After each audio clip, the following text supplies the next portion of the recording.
One sided limit, function की limit के बारे में तो हमने पढ़ा था, लेकिन आज हमने वन साइडेड लिमिट हम के बारे में पढ़ना है। Left hand limit of the function. A function fx is said to have a left hand limit L।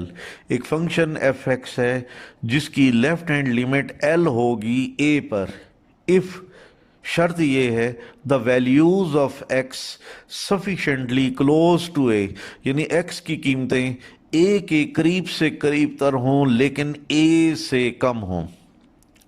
यानी जब x की वैल्यूज a की तरफ अप्रोच करें लेकिन a से कम हो, तो x की ऐसी वैल्यूज हम फंक्शन के अंदर पुट करके फंक्शन की लिमिट L मालूम करते हैं। तो ये जो कैपिटल L है ये फंक्शन की लेफ्ट हैंड लिमिट कहलाता है। अब इस बात को मैथमेटिकली यूं भी कह सकते हैं कि फंक्शन की लिमिट L होगी वेन एवर जब x की कीमतें a की तरफ अप्रोच करेंगी लेकिन a से कम होंगी। तो उस मकसद के लिए a के ऊपर हम एक बार लगा देते हैं, नेगेटिव साइन की अलामत बना देते हैं, जिसका मतलब ये है कि x की कीमतें a की तरफ अप्रोच कर रही हैं लेकिन a से कम हैं। तो उस सूरत में जब x की लिमिट इस तरह की होगी तब जाकर जो फंक्शन की लिमिट हासिल होगी, उस फंक्शन की लिमिट को फिर हम left hand limit of the function कहते हैं।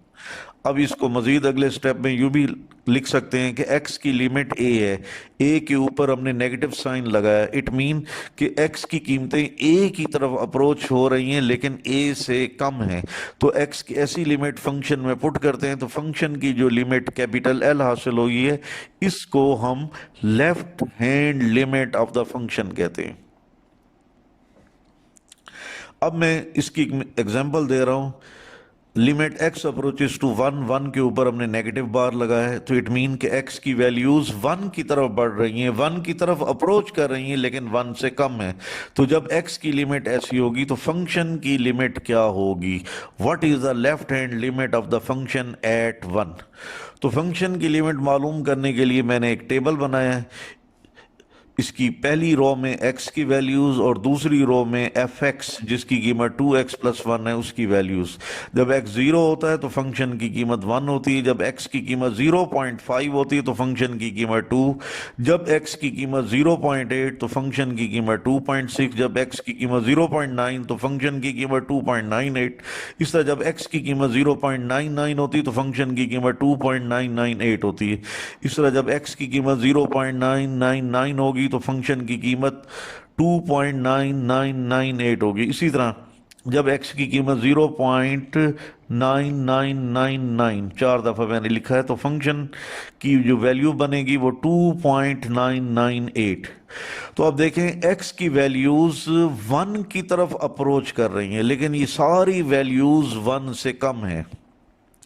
यानी फर्स्ट रो में ये बात बिल्कुल क्लियर है कि x वेरिएबल की जो वैल्यूज हैं वो 1 की तरफ बढ़ रही हैं। तो x की वैल्यूज 1 की तरफ अप्रोच कर रही हैं लेकिन ये सारी की सारी कीमतें 1 से लेस हैं। तो इसलिए हम यूं लिख सकते हैं x अप्रोचेस टू 1 के ऊपर नेगेटिव साइन लगा देंगे। मैंने पहले भी बताया था कि नेगेटिव साइन का मतलब ये है कि x की वैल्यूज 1 की तरफ अप्रोच कर रही हैं लेकिन 1 से कम है। तो फंक्शन की जो वैल्यूज हैं वो देखें 3 की तरफ अप्रोच कर रही हैं। जब x की वैल्यूज ऐसी हों जो 1 की तरफ अप्रोच करें लेकिन 1 से कम हो तो उस वक्त फंक्शन की वैल्यूज 3 की तरफ अप्रोच करती हैं, तो ये 3 होगा। इसको हम फंक्शन की लेफ्ट हैंड लिमिट मानते हैं। इसको मैथमेटिकली यूं भी लिख सकते हैं, limit x approaches to 1 fx = 3। यानी जब x की लिमिट 1 होगी तो फंक्शन की लिमिट 3 होगी। fx की जगह पर हम 2x + 1 भी पुट कर सकते हैं और यूं लिख सकते हैं कि लिमिट x अप्रोचेस टू 1 पर, यानी 1 के ऊपर नेगेटिव साइन लगाना है। यानी जब x की कीमतें 1 की तरफ अप्रोच करेंगी लेकिन 1 से कम होंगी तो x की ऐसी लिमिट फंक्शन में पुट करते हैं तो फंक्शन की लिमिट 3 हासिल होती है। तो इस 3 को फंक्शन की लेफ्ट हैंड लिमिट मानते हैं। हमारी नेक्स्ट डेफिनेशन है right hand limit of the function. A function fx is said to have a right hand limit capital L at a if the values of x sufficiently close to a but greater than a। इस definition के मुताबिक function की right hand limit capital L बनेगी ए पर, शर्त यह है कि एक्स की वैल्यूज ए की तरफ अप्रोच करें, ए की तरफ बढ़ें, लेकिन ए से ग्रेटर हो। इस बात को हम यूं भी लिख सकते हैं कि फंक्शन की राइट हैंड लिमिट एल है, जबकि एक्स की कीमतें ए की तरफ अप्रोच कर रही हैं लेकिन ए से ग्रेटर हैं, तो इसलिए हमने ए के ऊपर पॉजिटिव साइन लगा दिया। पॉजिटिव साइन का मतलब ये है कि एक्स की कीमतें ए की तरफ अप्रोच कर रही हैं लेकिन ए से ग्रेटर हैं। अब दोनों रिजल्ट्स को इकट्ठा करके यूं भी लिख सकते हैं, limit x approaches to a के ऊपर positive sign f x is equal to L. इसका मतलब ये है कि एक्स की कीमतें ए की तरफ बढ़ रही हैं, एक्स की कीमतें ए की तरफ अप्रोच कर रही हैं लेकिन ए से ग्रेटर हैं, तो एक्स की ऐसी लिमिट फंक्शन के अंदर पुट कर देने से फंक्शन की लिमिट कैपिटल एल हासिल होगी। इस कैपिटल एल को फंक्शन की राइट हैंड लिमिट कहते हैं। अब इसमें एक example, limit x approaches to 2 और उसके ऊपर पॉजिटिव साइन एक्स की 3 is equal to question mark. यानी जब एक्स की कीमतें 2 की तरफ अप्रोच करेंगी लेकिन 2 से ग्रेटर होंगी, तो एक्स की ऐसी लिमिट फंक्शन के अंदर हम पुट कर देंगे, तो फंक्शन की जो लिमिट हासिल होगी उसको हम right hand limit of the function कहते हैं। तो फंक्शन की लिमिट क्या होगी, यहां पर फिर मैंने एक और टेबल बनाया है। इसकी पहली रो में x की वैल्यूज हैं, जबकि दूसरी रो में f x is equal to x की 3 यानी फंक्शन की वैल्यूज हैं। x की कीमतें जब 3, 2.5, 2.1, 2.01, 2.001, 2.0001 फिर 2.00001 x की ये वैल्यूज फंक्शन के अंदर पुट करेंगे तो फंक्शन की जो वैल्यूज हासिल होती हैं वो है 27, 15.625, 9.261, 8.1206, 8.01206 फिर 8.001206 फिर 8.00011206। इस टेबल से ये बिल्कुल बात क्लियर है कि x की वैल्यूज 2 की तरफ अप्रोच कर रही हैं, लेकिन ये सारी की सारी वैल्यूज आप देखें 2 से ग्रेटर हैं। जब x की कीमतें 2 की तरफ अप्रोच करें लेकिन 2 से ग्रेटर हों, तो उस सूरत में x अप्रोचेस टू 2 के ऊपर पॉजिटिव साइन लगा देंगे। ठीक है, और दूसरी कतार में देखें फंक्शन की जो वैल्यूज हैं वो किस तरफ अप्रोच कर रही हैं, 8.00012068 8 की तरफ अप्रोच कर रही हैं। इस बात को हम यूं भी लिख सकते हैं, लिमिट x अप्रोचेस टू 2 के ऊपर प्लस का साइन लगाएंगे तो f x is equal to 8, f x की जगह पर हम x की 3 भी लिख सकते हैं।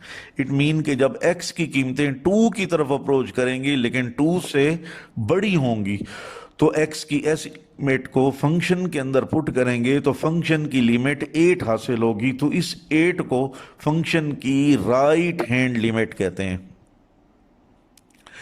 लेफ्ट हैंड लिमिट में और राइट हैंड लिमिट में बुनियादी तौर पर फर्क ये है कि लेफ्ट हैंड लिमिट में x की वैल्यूज a की तरफ अप्रोच करती हैं लेकिन a से कम होती हैं, तो x की ऐसी लिमिट फंक्शन के अंदर पुट करके जो फंक्शन की लिमिट हासिल होती है उसे हम लेफ्ट हैंड लिमिट कहते हैं।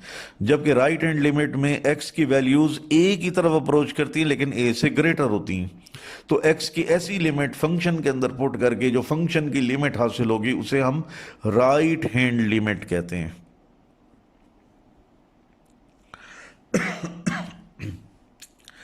अब हमारे पास कुछ रिजल्ट्स हैं, उनको ज़रा फॉलो करें। अगर फंक्शन की लेफ्ट हैंड लिमिट l हो और फंक्शन की राइट हैंड लिमिट m हो, तो उस सूरत में हम कहते हैं कि फंक्शन की लिमिट a पर एग्जिस्ट ही नहीं करती। इसी तरह अगर फंक्शन की लेफ्ट हैंड लिमिट l हो, फंक्शन की राइट हैंड लिमिट क्या हो, वो भी l हो, तब हम कह सकते हैं कि फंक्शन की लिमिट a पर l होगी। तो ये रिजल्ट्स मज़ीद भी हम आगे इसकी डिटेल पढ़ेंगे। Continuity of a function at A number, यानी हमने किसी फंक्शन का कॉन्टीन्यूअस होना किसी नंबर पर चेक करना है। फंक्शन किसी नंबर पर कब कॉन्टीन्यूअस होगा, उसके लिए आप देखें पहला ग्राफ मैंने बनाया है एफ एक्स का ग्राफ। अब अगर आप ए पर देखें तो ए पर ग्राफ मौजूद है, ए पर फंक्शन का ग्राफ टूटा हुआ नहीं है, ए पर फंक्शन के ग्राफ में कोई ब्रेक या जंप नहीं है, तो ऐसा फंक्शन ए पर कॉन्टीन्यूअस होता है। अब इसके बरक्स मैंने एक और फंक्शन है एफ एक्स जिसका ग्राफ ड्रा किया है, इसके ग्राफ को चेक करें। ए पर फंक्शन का ग्राफ टूटा हुआ है। जब फंक्शन का ग्राफ ए पर टूटा हुआ हो, ए पर फंक्शन के ग्राफ में कोई जंप आ जाए, कोई ब्रेक आ जाए, तो उस सूरत में फंक्शन ए पर डिसकंटिन्यूअस होगा। तो जो ऊपर हमने ग्राफ बनाया है उसमें फंक्शन ए पर कॉन्टिन्यूअस है, जो नीचे ग्राफ बनाया है उसमें फंक्शन ए पर डिसकंटिन्यूअस है। तो ये ग्राफ बनाने से पता चलता है कि फंक्शन किसी खास एक्स की किसी खास वैल्यू पर कॉन्टिन्यूअस है या डिसकंटिन्यूअस है। तो हमारे पास एक मैथमेटिकल डेफिनेशन है जिसके तहत हम पता चला सकते हैं कि एफ एक्स फंक्शन ए पर कॉन्टिन्यूअस होगा या डिसकंटिन्यूअस होगा। ज़रा डेफिनेशन पर गौर करें। A function f x is said to be continuous at x is equal to a. एक फंक्शन एफ एक्स ए पर कॉन्टिन्यूअस होगा अगर तीन शर्तें पूरी हों। पहली शर्त यह है कि फंक्शन की वैल्यू ए पर F of A is defined, यानी फंक्शन की वैल्यू ए पर हासिल होनी चाहिए। दूसरी, फंक्शन की लिमिट ए पर एग्जिस्ट करनी चाहिए, यानी फंक्शन की लिमिट ए पर कब एग्जिस्ट करेगी, जब उसकी लेफ्ट हैंड लिमिट और राइट हैंड लिमिट दोनों बराबर हों। तीसरी शर्त यह है कि फंक्शन की वैल्यू ए पर और फंक्शन की लिमिट ए पर दोनों आपस में बराबर हों। जब ये तीन शर्तें पूरी होंगी तो फंक्शन का ग्राफ ए पर कॉन्टिन्यूअस होगा। अगर इनमें से कोई एक शर्त या एक से ज़्यादा शर्तें पूरी ना हो तो फिर फंक्शन का ग्राफ ए पर डिसकंटिन्यूअस होगा। अब हम इस कॉन्टिन्यूटी की डेफिनेशन को सामने रखते हुए कुछ एग्जाम्पल सॉल्व करते हैं। एग्जाम्पल नंबर 2 है, इसमें फंक्शन है f x is equal to x की 2-1 डिवाइडेड बाई एक्स माइनस 1। इस फंक्शन की continuity at x is equal to 1 पर हमने चेक करनी है, यानी बताना है कि ये जो फंक्शन है एक्स इज इक्वल टू 1 पर कॉन्टिन्यूअस होगा या डिसकंटिन्यूअस होगा, यानी 1 पर उसका ग्राफ बन रहा होगा या 1 पर उसका ग्राफ टूटा हुआ होगा, ये हमने बताना है। तो फंक्शन 1 पर कॉन्टिन्यूअस कब होगा, जब पहली शर्त एफ ऑफ 1 इज डिफाइंड, यानी फंक्शन की वैल्यू 1 पर हासिल होनी चाहिए। तो हम इस फंक्शन में x की जगह पर 1 पुट करते हैं, तो f of 1 is equal to 1 की 2-1 डिवाइडेड बाई 1 माइनस 1, तो ये बन जाएगा 0/0 अनडिफाइंड, यानी फंक्शन की वैल्यू 1 पर डिफाइंड नहीं है, फंक्शन की वैल्यू 1 पर हासिल ही नहीं हो रही, तो कॉन्टिन्यूटी की पहली शर्त ही पूरी नहीं हो रही। तो इस वजह से हम कह सकते हैं कि ऐसा फंक्शन डिसकंटिन्यूअस होगा at x is equal to 1। उसके बाद example number 3, f x is equal to 3x की 2-5x plus 4, discuss the continuity of the function at x is equal to 1। तो यहां भी फंक्शन की continuity at x is equal to 1 पर check करते हैं। पहली शर्त एफ ऑफ 1 इज डिफाइंड, यानी फंक्शन की वैल्यू 1 पर निकालनी है, तो इस फंक्शन में x की जगह पर 1 पुट कर देंगे, तो f of 1 is equal to 3 into 1 का square minus 5 into 1 plus 4, 3 minus 5 plus 4, 3 और 4 7, 7 में से 5 गए 2, तो फंक्शन की वैल्यू 1 पर 2 हासिल हुई। अब फंक्शन की लिमिट 1 पर एग्जिस्ट करनी चाहिए, तो आइए फंक्शन की लिमिट 1 पर निकालते हैं। x की लिमिट 1 फंक्शन के अंदर पुट करेंगे, 3 इंटू 1 की 2-5 into 1 plus 4, 3 minus 5 plus 4 is equal to 2। Function की वैल्यू 1 पर 2 के इक्वल है, जबकि फंक्शन की लिमिट 1 पर वो भी 2 के इक्वल है। तो इसलिए हम कह सकते हैं कि फंक्शन की वैल्यू 1 पर और फंक्शन की लिमिट 1 पर बराबर है। कॉन्टिन्यूटी की तीनों शर्तें पूरी हो गई। फंक्शन की वैल्यू 1 पर डिफाइंड है, फंक्शन की लिमिट 1 पर एग्जिस्ट करती है, और तीसरी शर्त फंक्शन की वैल्यू 1 पर और फंक्शन की लिमिट 1 पर बराबर है। तीनों शर्तें पूरी हो रही हैं, तो इस वजह से हम कह सकते हैं कि ये फंक्शन कॉन्टिन्यूअस है at x is equal to 1। F x is equal to x की 2 minus 9 over x minus 3 if x is not equal to 3। F x is equal to 6 if x is equal to 3। यहाँ पर जो function है वो दो हिस्सों पर मुश्तमिल है। ऐसा फंक्शन मैथमेटिक्स में पीस वाइज फंक्शन कहलाता है। हमने इस फंक्शन की कॉन्टिन्यूटी 3 पर चेक करनी है। कॉन्टिन्यूटी की पहली शर्त है कि फंक्शन की वैल्यू 3 पर डिफाइंड होनी चाहिए। तो देखें x इज इक्वल टू 3 पर फंक्शन की वैल्यू 6 बनती है, तो f of 3 is equal to 6, तो फंक्शन की वैल्यू 3 पर डिफाइंड है। नंबर 2, फंक्शन की लिमिट 3 पर एग्जिस्ट करनी चाहिए। तो limit x approaches to 3, f x होता है जी x की 2 minus 9 divided by x minus 3। x की लिमिट 3 फंक्शन में पुट करेंगे ताकि फंक्शन की लिमिट आए। तो 3 की 2 minus 9 divided by 3 minus 3 0 over 0। तो जब हम x की लिमिट फंक्शन में पुट करते हैं तो फंक्शन की लिमिट हासिल नहीं होती। तो फंक्शन की लिमिट हासिल करने के लिए हम कोई ना कोई टेक्निक लगाएंगे। यहाँ पर अलजबरिक टेक्निक यूज़ होगी। तो अगले स्टेप में लिखते हैं limit x approaches to 3, x की 2 माइनस 3 की 2 divided by x minus 3। x की 2 माइनस 3 की 2 इसके हम फैक्टर बनाएंगे, तो x plus 3 into x minus 3 divided by x minus 3। x minus 3 से x माइनस 3 कैंसल, तो उसके बाद हम लिखेंगे लिमिट x अप्रोचेस टू 3, फिर ब्रैकेट में लिखेंगे x प्लस 3। अब आप x की लिमिट फंक्शन में पुट करें तो 3 प्लस 3 इज इक्वल टू 6, तो 3 पर फंक्शन की लिमिट 6 हासिल हो गई। तो जब हमने x की लिमिट को डायरेक्ट फंक्शन के अंदर पुट किया तो फंक्शन की लिमिट हासिल नहीं हुई। तो यहाँ पर अलजबरिक टेक्निक के तहत फंक्शन को सिंप्लीफाई किया, मुख्तसर किया।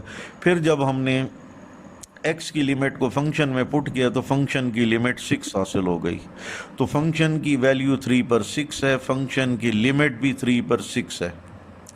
कॉन्टिन्यूटी की दो शर्तें पूरी हो गई। अब तीसरी शर्त ये है कि फंक्शन की वैल्यू 3 पर और फंक्शन की लिमिट 3 पर बराबर होने चाहिए। तो यहाँ पर बराबर है क्योंकि फंक्शन की वैल्यू 3 पर 6 है और फंक्शन की लिमिट 3 पर वो भी 6 है। तो इस कॉन्टिन्यूटी की तीसरी शर्त पूरी हो गई, जिसके बाद हम कह सकते हैं कि ऐसा फंक्शन 3 पर कॉन्टिन्यूअस है। अब इसके बाद इस एग्जाम्पल का second part, g x is equal to x की 2 minus 9 divided by x minus 3 if x is not equal to 3। इस फंक्शन की कॉन्टिन्यूटी 3 पर हमने चेक करनी है। तो कॉन्टिन्यूटी की पहली शर्त क्या होगी, g ऑफ 3 इज डिफाइंड, यानी फंक्शन की वैल्यू 3 पर डिफाइन होनी चाहिए, फंक्शन की वैल्यू 3 पर निकलनी चाहिए। तो हम इस फंक्शन में x की जगह पर 3 पुट करते हैं, तो g3 इज इक्वल टू 3 की power 2 minus 9 divided by 3 minus 3। ऊपर बन जाएगा 0, नीचे भी बन जाएगा 0, 0 ओवर 0। तो फंक्शन की वैल्यू 3 पर हासिल नहीं हुई, तो g3 इज नॉट डिफाइंड। तो कॉन्टिन्यूटी की पहली शर्त ही पूरी नहीं हुई। तो मैंने कहा था अगर कॉन्टिन्यूटी की कोई एक शर्त या एक से ज़्यादा शराइत पूरी ना हो तो फिर वो फंक्शन क्या होगा, डिसकॉन्टिन्यूअस होगा। Therefore g x is discontinuous at x is equal to 3। Exercise 1.4. Determine the left hand limit and the right hand limit and then find the limit of the function when x approaches to c. Question number 1 का पहला part है f x is equal to 2x की 2 plus x minus 5 और c is equal to 1। सबसे पहले हमने 1 पर function की लेफ्ट हैंड लिमिट मालूम करनी है, फिर उसके बाद 1 पर राइट हैंड लिमिट मालूम करनी है। तो फंक्शन की लेफ्ट हैंड लिमिट और राइट हैंड लिमिट की मदद से फंक्शन की लिमिट के बारे में बताना है। तो आइए सबसे पहले फंक्शन की लेफ्ट हैंड लिमिट 1 पर मालूम करेंगे। दोनों जाने limit x approaches to 1 apply करेंगे और 1 के ऊपर नेगेटिव बार लगाएंगे। इसका मतलब ये होता है कि x की कीमतें 1 की तरफ अप्रोच कर रही हैं लेकिन 1 से कम हैं। तो x की ऐसी लिमिट फंक्शन के अंदर पुट करेंगे तो जो फंक्शन की लिमिट हासिल होगी वो left hand limit of the function कहलाएगी। तो x की लिमिट 1 पुट करेंगे तो 2 इंटू 1 का स्क्वायर प्लस 1 माइनस 5, तो 2 plus 1 minus 5 is equal to -2। तो फंक्शन की लेफ्ट हैंड लिमिट -2 है। उसके बाद है फंक्शन की right hand limit. x approaches to 1, दोनों तरफ हमने लिमिट ली और 1 के ऊपर पॉजिटिव की अलामत लगा दी। इस इट मीन कि x की वैल्यूज़ 1 की तरफ अप्रोच कर रही हैं लेकिन 1 से ग्रेटर हैं।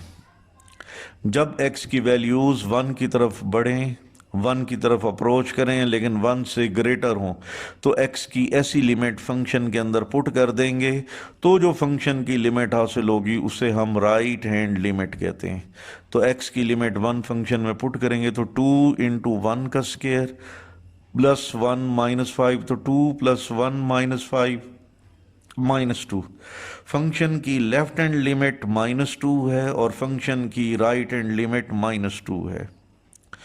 तो मैंने एक रूल के बारे में बताया था कि जब फंक्शन की लेफ्ट हैंड लिमिट भी -2 हो और राइट हैंड लिमिट भी -2 हो तो फिर फंक्शन की लिमिट -2 होगी।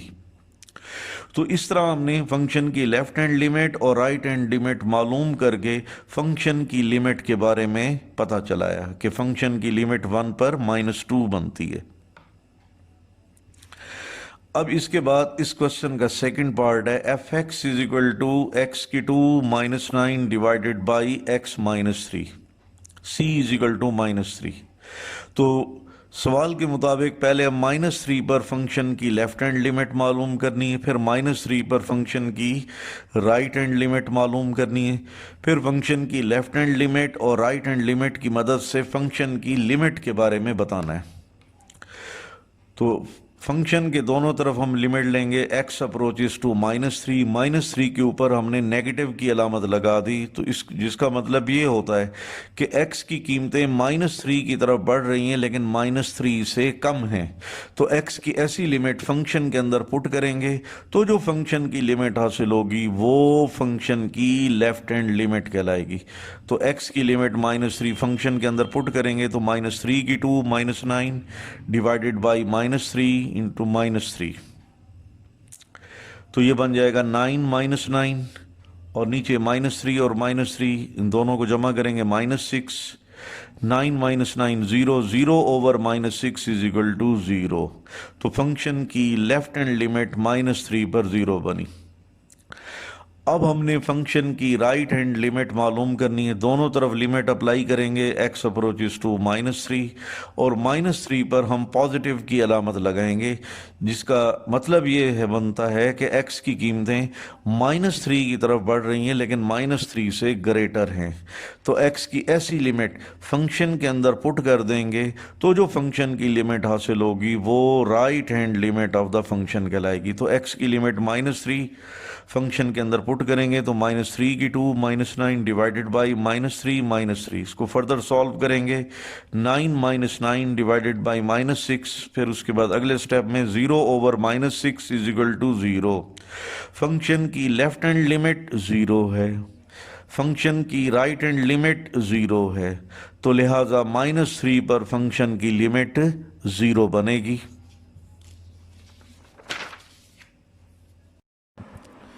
फंक्शन की लेफ्ट हैंड लिमिट -3 पर और फंक्शन की राइट हैंड लिमिट -3 पर बराबर है, यानी फंक्शन की लेफ्ट हैंड लिमिट -3 पर और फंक्शन की राइट हैंड लिमिट -3 पर 0 के बराबर है। तो रूल के तहत फंक्शन की लिमिट -3 पर 0 होगी। अब तीसरा पार्ट है f x is equal to x -5 का mod c is equal to 5। तो इस 5 पर फंक्शन की लेफ़्ट हैंड लिमिट मालूम करनी है, इसी 5 पर फंक्शन की राइट हैंड लिमिट मालूम करनी है, और लेफ़्ट हैंड लिमिट और राइट हैंड लिमिट के जो रिजल्ट्स हैं उनकी मदद से फंक्शन की लिमिट 5 पर हमने मालूम करनी है। सबसे पहले फंक्शन के दोनों जानिब लिमिट अप्लाई करेंगे, x अप्रोचेस टू 5 के ऊपर नेगेटिव साइन लगाएंगे, जिसका मीनिंग ये है कि x की वैल्यूज़ 5 की तरफ बढ़ रही हैं लेकिन 5 से कम है। तो x की ऐसी लिमिट फंक्शन में पुट कर देने से जो फंक्शन की लिमिट हासिल होगी वो लेफ़्ट हैंड लिमिट कहलाएगी। तो x की लिमिट 5 पुट करेंगे तो 5 माइनस 5 का मॉड 0 का मॉड इज इक्वल टू 0। अब इसके बाद फंक्शन के साथ हमने लिमिट अप्लाई की, x अप्रोचेस टू 5, दोनों जानिब 5 के ऊपर पॉजिटिव साइन लगा दिया, जिसका मीनिंग ये है कि x की कीमतें 5 की तरफ बढ़ रही हैं लेकिन 5 से ग्रेटर हैं। तो आप x की ऐसी लिमिट फंक्शन के अंदर पुट कर देने से जो फंक्शन की लिमिट हासिल होगी वो फंक्शन की राइट हैंड लिमिट कहलाएगी 5 पर। तो x की लिमिट 5 पुट करेंगे तो 5 माइनस 5 का मॉड 0 का मॉड इज इक्वल टू 0। तो फंक्शन की लेफ्ट हैंड लिमिट 5 पर, राइट हैंड लिमिट 5 पर 0 है। चुनांचे इससे नतीजा ये निकलेगा कि फंक्शन की लिमिट 5 पर 0 है। अब उसके बाद है question number 2 part number 1, discuss the continuity of the function at x is equal to c। तो c पर हमने फंक्शन की कॉन्टिन्यूटी को डिस्कस करना है। क्वेश्चन नंबर 2 का जो पहला पार्ट है इसमें फंक्शन है f(x) is equal to 2x plus 5 if x is less than or equal to 2 and f(x) is equal to 4x plus 1 if x is greater than 2। ये ऐसा फंक्शन है जो दो हिस्सों पर मुश्तमिल है। तो ऐसा फंक्शन मैथमेटिक्स में पीस वाइज फंक्शन कहलाता है। फंक्शन का जो पहला पार्ट है 2x प्लस 1, इस पार्ट में हम x की वो वैल्यूज़ पुट कर सकते हैं जो या तो 2 के बराबर हों या 2 से लेस हों। फंक्शन का दूसरा पार्ट है 4x प्लस 1। फंक्शन की इस दूसरे पार्ट में हम x की सिर्फ वो वैल्यूज़ पुट कर सकते हैं जो 2 से ग्रेटर हों। तो आइए इस पीस वाइज फंक्शन की कॉन्टीन्यूटी 2 पर चेक करनी है। कॉन्टीन्यूटी की 3 शराइत हैं। पहली शर्त ये है कि फंक्शन की वैल्यू 2 पर हासिल होनी चाहिए, यानी f ऑफ 2 इज़ डिफाइंड। तो फंक्शन की वैल्यू 2 पर निकालना चाहते हैं। अब फंक्शन तो दो हिस्सों पर मुश्तमिल है, तो x की जगह पर 2 फंक्शन के पहले पार्ट में पुट करेंगे या सेकंड पार्ट में पुट करेंगे, आप फैसला करें, क्योंकि पहले पार्ट में हम x की वो वैल्यूज़ पुट कर सकते हैं जो 2 के बराबर हों या 2 से लेस हो। तो x is equal to 2 function के इस पार्ट में, फर्स्ट पार्ट में हम पुट करेंगे। तो फंक्शन की वैल्यू 2 पर निकालें तो f of 2 is equal to 2 into 2 plus 5, तो ये 2 2 4 होता है, तो 4 प्लस 5 इज इक्वल टू 9। तो फंक्शन की वैल्यू 2 पर 9 है। अब दूसरी शर्त है कि फंक्शन की लिमिट 2 पर एग्जिस्ट करनी चाहिए। तो फंक्शन की लिमिट 2 पर एग्जिस्ट कब करेगी? जब फंक्शन की लेफ्ट हैंड लिमिट 2 पर और राइट हैंड लिमिट 2 पर बराबर हो। तो पहले हमने फंक्शन के साथ लिमिट अप्लाई की, x अप्रोचेस टू 2 के ऊपर नेगेटिव साइन लगा दिया, जिसका मीनिंग ये है कि x की कीमतें 2 की तरफ अप्रोच कर रही हैं लेकिन 2 से कम हैं। आप जानते हैं कि जब x की वैल्यूज़ 2 से कम हो तो फिर वो फंक्शन का पार्ट होता है 2x प्लस 5। तो यहाँ पर x की वैल्यूज़ 2 की तरफ अप्रोच कर रही हैं लेकिन 2 से कम है, इसलिए हम फंक्शन का ये पार्ट लेंगे 2x प्लस 5। अब आप x की लिमिट फंक्शन के अंदर पुट करें ताकि फंक्शन की लेफ्ट हैंड लिमिट आ जाए। तो 2 into 2 plus 5, 4 plus 5 is equal to 9। अब उसके बाद फंक्शन की राइट हैंड लिमिट 2 पर, तो x अप्रोचेस टू 2 के ऊपर पॉजिटिव साइन लगा देंगे, जिसका मीनिंग ये होता है कि x की कीमतें 2 की तरफ अप्रोच कर रही हैं लेकिन 2 से ग्रेटर हैं। आप जानते हैं जब x की वैल्यूज़ 2 से ग्रेटर हों तो फंक्शन का दूसरा पार्ट फिर यूज़ होता है, यानी 4x प्लस 1। तो यहाँ पर f(x) की जगह पर पुट करेंगे 4x प्लस 1। अब आप x की लिमिट फंक्शन में पुट करते हैं तो 4 इंटू 2 प्लस 1, तो 8 + 1 = 9। फंक्शन की लेफ्ट हैंड लिमिट 2 पर 9 है, फंक्शन की राइट हैंड लिमिट 2 पर 9 है। इससे ये अंदाज़ा होता है कि फंक्शन की लिमिट 2 पर 9 बनेगी। तो यहाँ पर मैंने लिखा है फंक्शन की लेफ्ट हैंड लिमिट 2 पर, फंक्शन की राइट हैंड लिमिट 2 पर 9 है। तब जाकर अब हम कह सकते हैं कि फंक्शन की लिमिट 2 पर 9 होगी।